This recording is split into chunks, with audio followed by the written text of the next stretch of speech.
నమస్కారం ఘంటారావానికి స్వాగతం. ముందుగా ప్రధానాంశాలు. పులివర్తి నానిపై హత్యాయత్నం కేసులో పురోగతి. ప్రధాన నిందితులు సహా 13 మంది అరెస్ట్.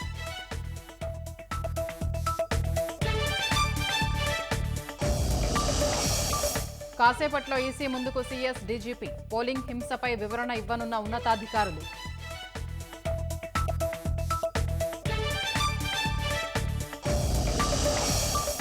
ఏపీలో ఇసుక అక్రమ తవ్వకాలపై మరోసారి సుప్రీం ఆగ్రహం. ఆదేశాలను పెడచెవిన పెట్టారని ప్రభుత్వంపై మండిపాటు.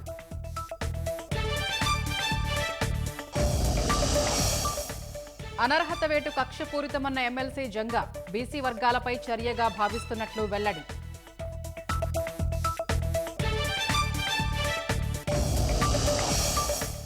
భాజపాకు 220 కంటే తక్కువ సీట్లు వస్తాయన్న కేజ్రీవాల్. జూన్ 4న ఇండీ కూటమి ప్రభుత్వం వస్తుందని వ్యాఖ్య.